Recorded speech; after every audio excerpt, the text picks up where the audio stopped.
Your work? Dr. Sinclair asked, tilting his head. And what exactly is your work, Mr. Witherspoon? I bet you would like to know what it is, wouldn't you? Edgar said, a playful spark in his eyes. Yes, I would, Sinclair replied. Wrong answer, Edgar said with a soft chuckle. You see a doll's head here anywhere? Dr. Sinclair looked around the sparse basement hallway. You mean like that? He pointed to a small, dusty box near the boiler room. Edgar leaned over to inspect it, then shook his head in disappointment. Ah, too big. Also brunette. I need a blonde one, and I need it in 5 minutes. And what for? Dr. Sinclair asked, finding himself amused despite his professional detachment. What happens if you do not find a blonde doll's head in 5 minutes? You want Santa Barbara to fall into the ocean? Edgar asked, his voice suddenly grave. If not, then stand aside, sir. Stand aside. Before the doctor could respond, Edgar darted past him, his old limbs moving with surprising agility. He rummaged through a nearby cardboard box, his hands moving with frantic precision. Suddenly, he let out a joyful cry. Woohoo! Just in the nick of time. No time to lose.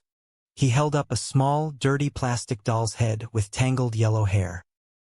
He rushed back to his door, his face flushed with triumph. He paused at the threshold, looking back at the bewildered psychiatrist. Mr. Witherspoon, Sinclair began, taking a step toward him. I'm sorry, Edgar said, his expression softening. I shouldn't be rude. You have come all this way to see me. May I come in? Dr. Sinclair asked, gesturing toward the open doorway. And it was so nice, a pleasure meeting you, Edgar said, ignoring the request entirely. Tell my niece hello. Now, the exact minute Edgar had gasped and looked at the wall. Last week, Santa Barbara was hit by an earthquake. Dr. Sinclair muttered to himself, his mind racing through the fragments of their conversations. The doll's head. The blonde doll's head he had found just in the nick of time. I am not taking any chances, Dr. Sinclair said, standing up so fast his chair rolled backward into the wall. He ran out of his office and down the long, sterile corridor of the hospital. He found the duty nurse, Miss Walker, at her desk, sorting through the evening medication trays. Miss Walker, Dr. Sinclair gasped, catching his breath. Yes, doctor? She asked, looking up in surprise. Tatoa was destroyed at 3:17 this afternoon, he said, his eyes wide. Is that bad? She asked, looking confused. Yes, it is bad, Dr. Sinclair said, his voice tight. It is very bad. Oh my God, the landlady. Mrs. Milligan. She said she was going to clean out his apartment. She will destroy it. She will destroy the balance. Dr. Sinclair grabbed Miss Walker by the shoulders, his grip tight. Get Mr. Witherspoon released immediately, he commanded. Drive him home. You personally as fast as you can. Do not let him walk, do not let him take the bus. Drive him there. But doctor, the commitment order, Miss Walker protested. I am rescinding it, Dr. Sinclair shouted, already running toward the exit. Just do it. Dr. Sinclair drove through the wet streets of the city like a man possessed. The rain was coming down in sheets now, the windshield wipers clacking back and forth in a frantic, useless rhythm. He ran 3 red lights, his mind filled with the image of Mrs. Milligan with a trash bag, tearing down the delicate copper wires and spools that held the world together. He arrived at the apartment building, leaving his car parked half on the curb. He bounded up the concrete steps 3 at a time, his breath coming in ragged gasps. He burst through the door of apartment number 4B. Mrs. Milligan was standing in the center of the living room, her sleeves rolled up, a massive cardboard box at her feet. She had her hand wrapped around a long copper wire that was connected to a series of suspended tin cans. Don't touch the thing, Dr. Sinclair screamed, lunging into the room. Mrs. Milligan jumped back, dropping her hands. You didn't, did you?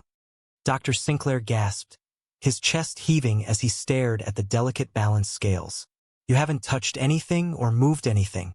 Not yet, Mrs. Milligan said, her voice filled with defensive anger. Why? What is the matter with you, doctor? You look like you have seen a ghost. Because, Dr. Sinclair said, trying to calm his racing heart, this is the creation of a highly ordered, highly delicate mind. And by studying it, analyzing it just exactly as he left it, I can come to a deeper, more profound clinical insight into Mr. Witherspoon's problem. He is a loony, Mrs. Milligan said, crossing her arms. What else do you have to know? The man is a hazard to himself and my property. I cannot rent this place with all this garbage in it. I have a young couple coming to look at it tomorrow morning. No, no, no, Dr. Sinclair said, shaking his head quickly. It is not that simple. You cannot touch this. I have a mortgage to pay, doctor, she said firmly. All right, Dr. Sinclair said, reaching into his coat pocket and pulling out his checkbook. I will rent it. You? Mrs. Milligan asked, her eyes widening in surprise. Yes, yes, Dr. Sinclair said, writing out a figure with a trembling hand. I will give you double what you are currently getting for the rent. I will pay for the next 6 months in advance. I will be up later with the check, but you must promise me, you must swear to me, that you will not touch a single wire, a single paperclip, a single thread in this room. Mrs. Milligan looked at the checkbook, then at the frantic doctor, and finally at the forest of junk. Well, she said, her voice softening into a tone of quiet satisfaction. Double, you say? Double, Dr. Sinclair confirmed. I will be up later for the check, she said, turning on her heel and walking out of the apartment. Thank you, Mrs. Milligan. Dr. Sinclair collapsed onto Edgar's small, worn sofa, his head in his hands. He looked up at the vast, ticking sculpture. It seemed to hum with a strange, expectant silence, as if it were waiting for its master to return. The door opened softly, and Miss Walker stepped into the room, followed closely by Edgar Witherspoon. The old man was still wearing his hospital gown under his heavy coat, his wild hair damp from the rain. He has escaped, Miss Walker said, her voice filled with professional concern. Excuse me, doctor. He just ran out of the car the moment we parked. Mr. Witherspoon, Dr. Sinclair said, standing up. Edgar looked at the doctor, then at his beloved machine, and finally at his own hands. Should I call the cops? Miss Walker asked, looking back and forth between the two men. No, no, no, Dr. Sinclair said, waving her off. Everything is going to be fine, Miss Walker. Thank you. You may go. Edgar walked slowly into the center of the room, his eyes scanning the delicate wires. He looked at the doctor, then reached into his pocket. You got a handkerchief? Edgar asked. Oh yes, Dr. Sinclair said, pulling a clean white handkerchief from his pocket and handing it to the old man. Yes, right away. Thanks, Edgar said, wiping a bit of rain from his spectacles. That lady at the hospital had me dressed so fast. I left mine behind. Mr. Witherspoon, Dr. Sinclair said, his voice filled with a deep, humble sincerity. I don't know how to begin to apologize. Nothing in my training, nothing in my years of study, had prepared me for a case like yours. I was blind, Mr. Witherspoon. I was so caught up in my own little definitions of what is real and what is not that I couldn't see the truth right in front of my face. Edgar smiled, a gentle, understanding expression that seemed to forgive everything. Well, he said, holding out his hand. Nice meeting you, doctor. Where are you going? Dr. Sinclair asked, a sudden panic rising in his chest as Edgar walked toward the small closet and pulled out a worn suitcase. Away, Edgar said simply. Finally, after 11 years of constant work.